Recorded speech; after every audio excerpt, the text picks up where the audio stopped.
Seja muito bem-vindo e muito bem-vinda ao Posso Tocar. Eu sou a Daiane Dezembro, eu sou pianista, cantora e educadora musical. E esse é o quadro Diário Posso Tocar.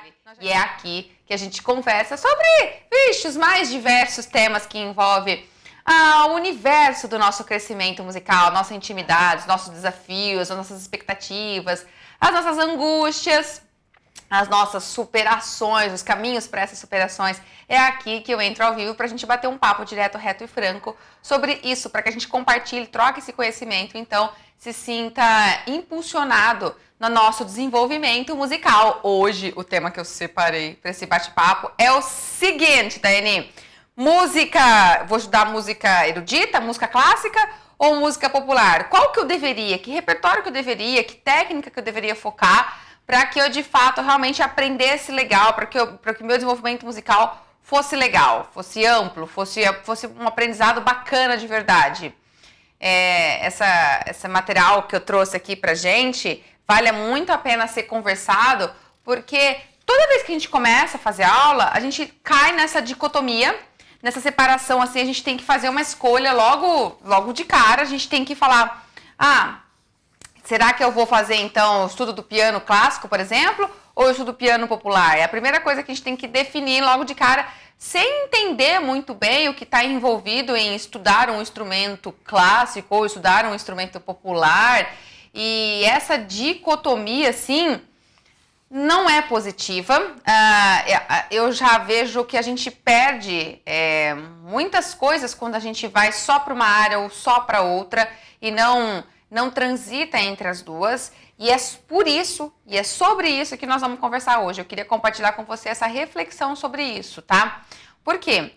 Quando nós pensamos essa separação, essa dicotomia que há em torno do erudito ou do popular, como um sendo mais sério, mais adequado, mais profissional, e o outro sendo menos, sendo mais informal, sendo algo que é um tanto quanto inferior, essa separação, essa dicotomia, essa forma de enxergar, ela tem traços históricos de como foi surgindo o processo da pedagogia musical aqui no Brasil, da própria inserção da música.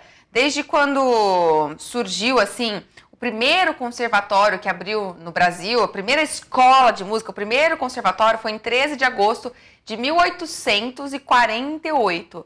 E esse primeiro conservatório, assim, ele foi ampliando essa ideia, que era uma ideia que atendia uma resposta de uma burguesia latente da época, que tinha essa conexão com o movimento da corte e que gerou até o que Mário de Andrade traz pra gente como o fenômeno da pianolatria. O que é isso, né? Todas as famílias que se prezassem tinham um piano dentro de casa, a mocinha da família tocava piano, e esse fenômeno de ter piano dentro das famílias, de famílias abastadas, famílias que estavam crescendo, ascendendo socialmente, que esse desejo dessa burguesia e tal, isso foi responsável por gerar ali, por manter o Brasil por um século, assim, até um pouco mais de um século, como no ranking dos 5 primeiros países que mais importavam partituras da Europa. E essas partituras que adentravam aqui e que estavam permeando o repertório de ensino eram partituras com reduções orquestrais, de óperas, ou eram partituras de dança de salão, para você poder tocar ali com piano durante os saraus familiares. Então, não houve uma abertura dentro do ensino formal das escolas, das primeiras escolas, para que se colocasse ali a música popular, especialmente a música popular urbana, que já era produzida. Enfim, essa música foi sempre relegada a segundo plano. A primeira manifestação, os primeiros passos em direção a formar, a acolher o repertório genuinamente brasileiro, a cultura brasileira dentro da música, se deu com um movimento nacionalista, onde despontou ali na música a figura do compositor Heitor Villa-Lobos. O Villa-Lobos estava envolvido dentro desse movimento nacionalista, dentro dessa corrente nacionalista, e como músico inclusive de formação erudita, ele transitava entre as duas áreas, ele participava de rodas de choro, ele frequentava rodas de choro, então ele tinha essa transição entre as duas áreas e ele foi um dos responsáveis por dar esses primeiros passos para trazer o repertório da música popular para dentro do que seria o sério, para ser abordado dentro de uma escola de ensino, para ser colocado com um olhar de vamos olhar para isso porque isso é uma arte, isso é sério, é importante considerar. Mas, ainda assim, dentro desse próprio movimento nacionalista, o que se considerava como popular era aquela música, aquelas características folclóricas, regionais, do homem do campo, da zona rural. Não se acolhia o movimento da música popular urbana, ainda assim. Então, é por isso que muitas obras do Villa-Lobos têm essa questão dos temas folclóricos, esse resgate do folclore nacional, mas não tem essa acolhida ainda do movimento da música popular urbana. Esse período, assim, que vai marcando esse começo dessa fusão do erudito com o popular, ele vai surgindo aos poucos e ele começa a ser mais difundido quando nós temos o acesso ao gramofone, né? Quando chega o gramofone, então as pessoas começaram a ter dentro de casa a possibilidade de ouvir mais músicas, ouvir mais canções, e aí começa a difundir as rodas de samba que tinha, e é isso, essa canção popular urbana, esse movimento do samba, do choro que estava acontecendo, começou a ficar mais acessível e foi, ao longo do tempo, tendo um olhar de aceitação, um olhar que você analisa esteticamente esse tipo de repertório e de gênero musical e fala, não, isso tem uma validade séria, sim, uma contribuição muito importante do ponto de vista técnico, musical, em termos de linguagem, de estética, de arte. Mas, veja, em paralelo a isso, a gente tem que considerar que havia toda uma questão também de surgimento da indústria da música, né? Dessa música de massa. Então, essa preocupação de acolher o popular também denotava uma reflexão ali dessa falta de compromisso com a indústria de massa ali, com essa massificação, com coisas que são mercadológicas, com coisas que vendem e que deixa a arte ali para segundo do plano, né? Então isso entra, filósofos começam a trabalhar em torno desse conceito da indústria cultural e criticando a indústria cultural, enfim, a escola de Frankfurt, enfim, eu estou falando de contextos aqui bem históricos, uma aula de história para vocês aqui, mas para contextualizar como que essa dicotomia, como que essa separação foi surgindo, sabe? E isso corrobora com o pensamento da escola de Frankfurt, enfim, e onde eles defendem muito essa questão de, olha, a indústria da música ali, a indústria cultural, ela não prioriza a arte, ela não tem compromisso com a arte, né? Ela relega a planos mais baixos, enfim, porque a questão principal ali, o foco, é a venda. E é assim até hoje, né? Enfim, então havia essa preocupação que também afastava, porém, houve essa consciência, inclusive por parte do filósofo Adorno, que depois começou a reconhecer, sim, valores estéticos, né? Não digo ele, mas após essa fala dele, que começaram a reconhecer valores estéticos consideráveis desse repertório, sim, que começou a ver que não estava dentro de um padrão de massividade, de passividade, onde estandartizava-se padrões e onde as pessoas consumiam a música de forma passiva, onde as pessoas simplesmente não refletem sobre o material musical, porque o material musical é muito pobre em si. Não é o caso, sabe? Então, nós começamos a ver e começou a despontar músicos, além do Villa-Lobos que eu citei, outros músicos que caminhavam entre as duas linguagens e que isso mostrava o quão rico era a troca. Radamés Inátali é um músico de formação erudita, compositor, que ficou muito conhecido por fazer arranjos de temas para rádio, ele trabalhava para rádio, então ele fazia muitos arranjos, divulgava, ele colaborou muito com todo o conhecimento que ele tinha do estudo formal que vinha da academia, do estudo dos conservatórios e do campo erudito, e trouxe isso para um valor artístico muito grande para a área do popular e de difundir temas ali. Depois, mais para frente, nós começamos a ter o movimento da bossa nova, antes até das rodas de choro, nomes importantes como Pixinguinha foi surgindo, dentro do cenário musical de composição aqui brasileira, e isso foi se firmando, e foi se firmando como um gênero sério, assim, com um trabalho instrumental rico, com um trabalho instrumental muito positivo para ser estudado do ponto de vista técnico e musical mesmo. E depois veio a Bossa Nova, onde já tinha essa incorporação por exemplo, do Antônio Carlos Jobim, que também músico de formação erudita. Inclusive, uma curiosidade, o Jobim foi aluno do Villa-Lobos. Aluno mesmo, assim, ia na casa do Villa-Lobos fazer aula de piano. Uma curiosidade, assim. Então, o Antônio Carlos Jobim transitava também de formação erudita, porque vinha dessa formação erudita, mas ele começou a trazer essas influências da linguagem do Debussy, a harmonia debussiana, junto com uma ideia jazzística, e começou a trazer isso para uma roupagem musical, e dentro do movimento ali da Bossa Nova, ele propôs, não só ele, enfim, outros também que estavam envolvidos. E, enfim, o fato é que hoje nós temos clareza de um repertório dentro da música popular brasileira, repertório muito sério, muito rico, e que vale a pena ser olhado e ser colocado como um repertório de estudo. E aí a gente tem que entender o negócio seguinte, não é só repertório vocal, tá? Repertório instrumental também. Não é o gênero que nós estamos estudando que vai nos fazer aprender música para valer ou não.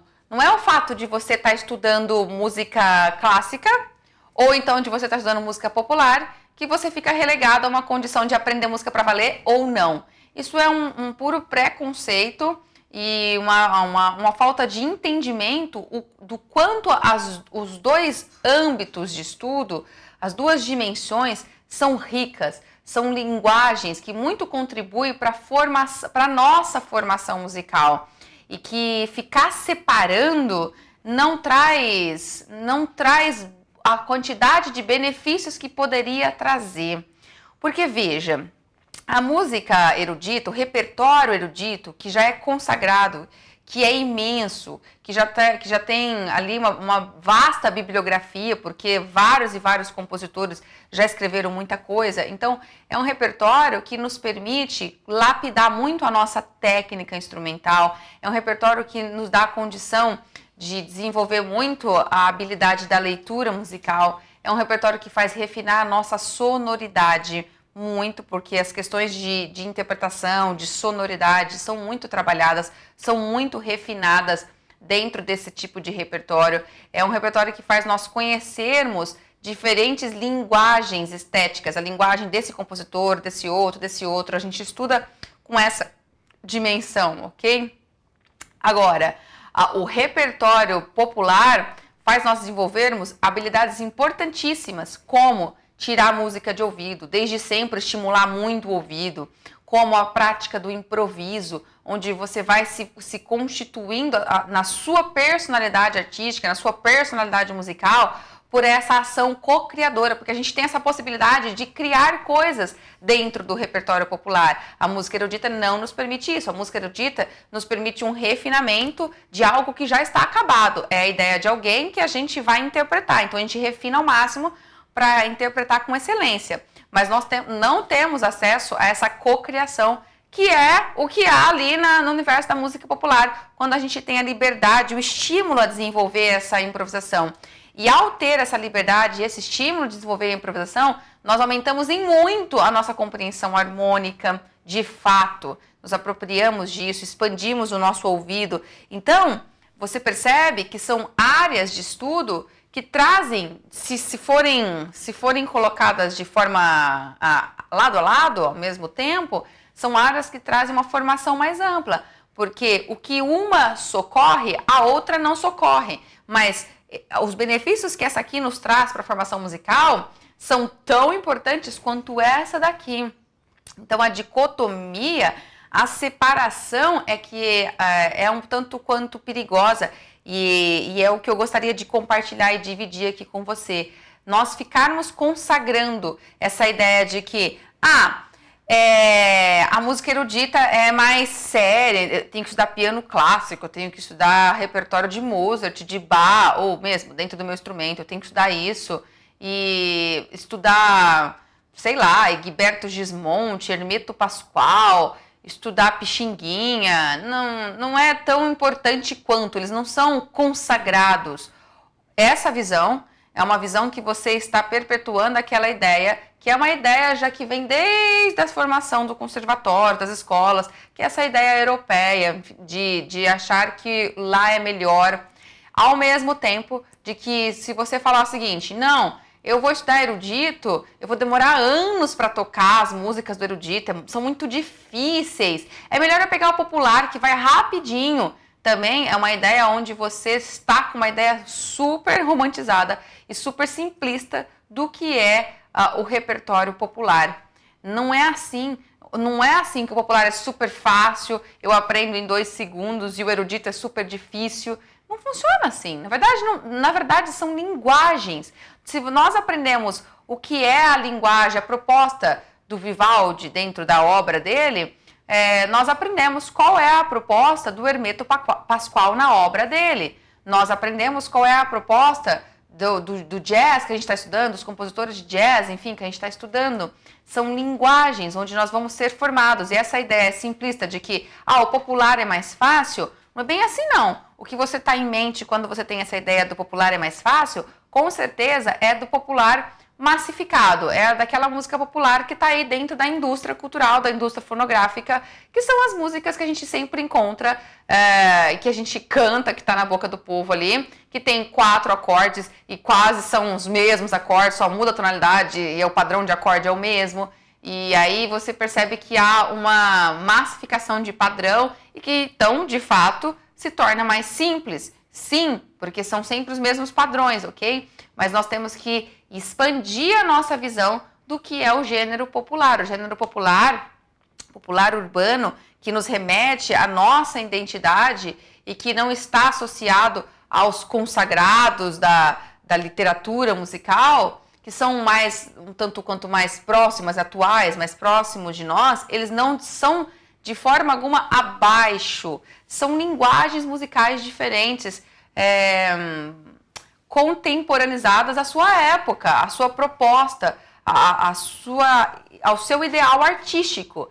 Então, nós temos que descaracterizar essa ideia de que um gênero vai fazer a gente aprender música de verdade e o outro não. Não existe essa ilusão. Eu queria compartilhar até com você uma pesquisa de uma pesquisadora, Elodie Bauny. Ela apresentou essa pesquisa no 5º simpósio, em 2011, já faz um tempinho até, mas ela apresentou no 5º simpósio como é que chama? Simpósio Acadêmico de Violão da Embrapa. Enfim, da Embrapa. Simpósio Acadêmico de Violão da Embrapa. O que essa pesquisadora ela fez? Ela acompanhou um grupo, né, e viu e relatou nessa pesquisa um movimento de migração acadêmica de alguns alunos de violão que estudavam apenas erudito e começaram a estudar popular. E ela pesquisou qual a relação, o que aconteceu, quais os resultados, o que ela encontrou ali, transitando do erudito para o popular. E como que isso, e vice-versa, tá? Do popular para o erudito, assim. Como que isso se repercutiu em termos de construção de habilidade, de fato, musical. E pela pesquisa dela, nós vemos o quão enriquecedoras são essas oportunidades de nós estudarmos ambos os repertórios. Ela listou numa tabela, ela sintetizou numa tabela pontos assim importantes que ela constatou. E eu vou compartilhar alguns com vocês e já te adianto que eu vou postar essa tabela e esse material lá dentro do nosso grupo do Telegram, tá? É um artigo que eu escrevi, eu e o Samuel junto comigo, nós escrevemos esse artigo.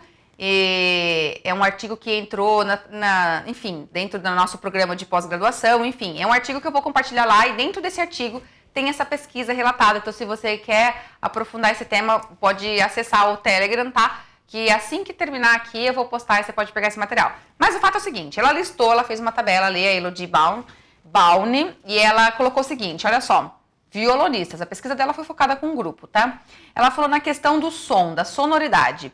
O violonista erudito, que estava estudando o repertório erudito, tem uma sonoridade de violão acústico, com um cuidado maior com as unhas, e um repertório mais detalhado, mais contrapontístico, mais polifônico. O violonista popular, ele usa o violão amplificado, ele tem menos cuidado com as unhas, ele tem menos contraponto, menos domínio da polifonia, e a linha dele é mais melódico e rítmica. E aí, o som do violonista erudito costuma ser mais cheio e com mais projeção. O violonista cuida da sonoridade, ele aprende a ter esse som mais cheio, ainda que acústico, hein? O som do violonista popular costuma ser mais percussivo, mais ritmado. Leitura, em quesito de leitura. A leitura à primeira vista é tranquila nos músicos os violonistas que estudam repertório erudito. Eles aprendem a ler antes de tocar. E eles aprendem a música quase que sempre lendo, quase que nunca ouvindo. Já os violonistas populares começam a ter a leitura como algo secundário. E a leitura à primeira vista não costuma ser boa. Porque eles aprendem a tocar antes de ler. E aí eles aprendem quase sempre por ouvido. E o violonista erudito é muito dependente da partitura, ao contrário do violonista popular. Tá tudo aqui. Conhecimento harmônico. Em relação ao conhecimento harmônico, o conhecimento teórico da harmonia está resolvido, mas é o conhecimento teórico e não prático. Então não está incorporado, vivenciado. Isso no violonista erudito. E esse conhecimento prático não parece ser tão importante para ele, porque o ensino deste próprio conhecimento harmônico é um tanto quanto ausente nas próprias escolas. Ele aprende a decodificar a partitura. Já o violonista popular, o conhecimento dele de harmonia é prático e é absolutamente necessário. E muitas vezes a aprendizagem do instrumento começa por isso, já começa a aprender campo harmônico, já começa a aprender harmonia. E ele faz muito acompanhamento, faz os acompanhamentos. O violonista erudito tem mais uma escuta horizontal, ao contrário do violonista popular. E o violonista erudito não improvisa, ao contrário do violonista popular. Tá vendo? Tá vendo que quando a gente fica num lado ou no outro, há uma separação? Há uma separação de habilidades. Então, essa dicotomia que tem traços históricos precisa ser refletida, precisa ser conversada, porque ainda hoje há isso dentro das nossas escolas. Ainda há uma separação, esse acolhimento, essa coexistência das duas linguagens é muito recente. Veja, a primeira faculdade de música, nível de graduação, que admitiu o curso popular aqui no Brasil, foi a escola lá de Campinas, foi a Universidade de Campinas, a Unicamp. E quer ver, ó, eu tenho dado de quando que foi que ela admitiu isso. Que ela criou esse curso, ó. Quer ver? Deixa eu ver se eu encontro aqui, ó. Que foi criado esse curso. Não encontro, não sei onde eu anotei. Mas enfim, foi criado o primeiro curso de música popular recentemente. Então, é muito recente isso, de a gente colocar dentro das escolas o curso popular. E ainda mais em nível superior. Não encontro mesmo. Talvez daqui a pouco eu encontre aqui onde tá. Não sei onde eu anotei. Mas enfim. É bem recente, tem poucos anos e dentro dos conservatórios ainda há uma separação muito forte. Muito forte. Você dificilmente estuda as duas áreas. E aí você poderia me perguntar, mas Daiane, estudar as duas áreas é possível? Tem como a gente realmente estudar repertório erudito e estudar repertório popular ao mesmo tempo? São técnicas diferentes. Existem preocupações técnicas diferentes e uma não desconstrói a outra. Como que seria isso, Daniel, que você está falando, que você está propondo, que você está fazendo a gente refletir sobre isso? Veja, especialização, profissionalização é diferente de você formar, de você educar musicalmente. Há, sim, aspectos específicos de aprofundamento dentro do repertório erudito e dentro do repertório popular. Sim, são linguagens que você pode avançar muito. Por exemplo, no jazz é uma linguagem, um universo para você estudar. Demanda tempo, demanda imersão ali naquele gênero para você se apropriar de tudo que ele pode te dar. Da mesma forma que o repertório erudito também. Mas aí nós estamos já conversando de um nível de especialização, de profissionalização, tá? Onde, de fato, se você ficar pulando de galho em galho, dificilmente você vai atingir altos níveis ali de especialização, de domínio. É fato que a gente precisa se concentrar pelo menos por um bom tempo numa área para que você domine essa área. É fato isso. Não é legal você ficar pulando nas duas áreas, porque provavelmente você vai dominar as duas áreas de uma forma mais superficial do que se você se especializar. Mas eu tô falando ali no momento de especialização, que é um momento lá em cima do nosso aprendizado musical. O ideal é que a gente possa, dentro da nossa formação musical, ter acesso a repertórios que estimulem em nós as várias habilidades que a gente tem que desenvolver. Não é só a habilidade de leitura, não é só a habilidade de tocar de ouvido, não é só a habilidade de improvisar, não é só a habilidade de memória, é tudo. É nutrir a nossa habilidade musical da forma mais ampla possível para que a gente entenda a música como uma linguagem realmente. E aí sim a gente faça do nosso instrumento um meio de expressão, um meio de domínio com muito mais confiança e ter um resultado 10 vezes mais rápido do que a gente faria se a gente ficar sem nutrir todo esse conhecimento. Agora, não há por que fazer isso separado. Eu vou ficar desde o começo só estudando erudito. Não há por quê. É uma, como diria um professor meu, é um engodo isso, é uma ilusão. Não é por aí, não é o gênero que vai garantir que você aprenda algo mais sério ou não. Na verdade, você pode se usar do gênero nesse começo do nosso desenvolvimento, do nosso despertar musical, inclusive para estimular habilidades. A gente tem que nutrir essas habilidades, entende? É isso que eu penso e que eu acredito. É muito importante que a gente ofereça, dê oportunidade para o aluno estudar as duas esferas. É muito importante que você procure as duas esferas, porque você vai ver que dentro do seu instrumento, o repertório erudito lapida muito a questão técnica, a sonoridade. E o repertório popular vai dar outra visão. Visões complementares, harmônicas. Ah, mas meu instrumento é de sopro, Dani. Vai dar a visão harmônica. A hora que você for improvisar, você vai ter que entender dentro do seu instrumento que é de sopro. Vai abrir seu ouvido. Lógico, que não é só o tocar, como eu sempre digo aqui, não é só o enfoque na técnica instrumental que vai fazer você desenvolver essas outras habilidades. Não é. Tanto é que você precisa nutrir o teu conhecimento musical, a harmonia, precisa desenvolver aspectos de percepção, de sonoridade. Quando você tem uma boa formação musical que te dá condições de nutrir isso, uma boa escola, um bom professor, que não só foca na parte instrumental, mas que usa aquele repertório instrumental para focar com a tua formação musical, você vê que esse repertório foi um aliado no teu desenvolvimento global. E aí, lógico, você vai caminhar e você vai se afinizar com algum repertório. Então, você vai se especializar cada vez mais naquele repertório. Mas você conheceu, você despertou sua potencialidade musical de fato. Não adianta um ou outro. Nós deveríamos cada vez mais aproximar as duas linguagens, especialmente num começo. Porque se nós, quando estudamos erudito, por exemplo, nós temos que aprender como interpretar esse compositor, aquele outro, você aprende as linguagens de cada compositor, por que não aprender a linguagem do Pixinguinha, a linguagem do jazz, a linguagem não sei o quê? Você vai aprendendo as linguagens e aí, em determinado momento, você foca, até porque você vai sentir afinidade mais com um ou com o outro. E aí você foca e vai fundo naquela. Uau! Essa é a minha visão. A gente precisa ter esse cuidado, ok? Esse pensamento. Ambas as dimensões fazem com que nós possamos extrair oportunidades de nutrir muito a nossa capacidade musical. Mas a gente tem que acolher essas dimensões. Tem que acolher de fato, senão é uma ilusão. É uma ilusão mesmo. Eu queria ver se eu encontrava aqui, dentro dessas minhas anotações, quando que surgiu o primeiro curso de graduação em música na Unicamp. Mas eu não acho. Dani se perdeu aqui nas anotações e eu não sei aonde eu anotei tudo isso. Deixa eu ver. Ah, achei. Foi em 1989. Super recente, 1989. Super recente, tá vendo?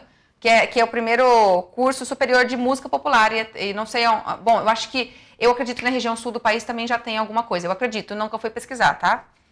Mas, enfim. E se você está assistindo e você conhece algum curso de graduação que também já tenha o popular, coloque aí nos comentários, compartilhe com a gente para a gente ter acesso a isso. Porque na maioria dos conservatórios, inclusive, ainda é uma visão muito separada. Ou você faz erudito ou você faz popular, assim, e não une as duas coisas. E lógico, dentro de uma universidade, onde você está falando de um ensino especializado, claro que vai ter a separação. Você não vai ter um curso de música que acolhe os dois. Vai ser um ou outro, porque nós estamos falando um nível já de especialização. Mas, enfim, a gente precisa reconhecer que o fato de ter uma graduação em música popular já é um momento de grande abertura, de reflexão da importância da valorização do gênero popular como um gênero que não é simplista. Show? Muito bem, é isso aí.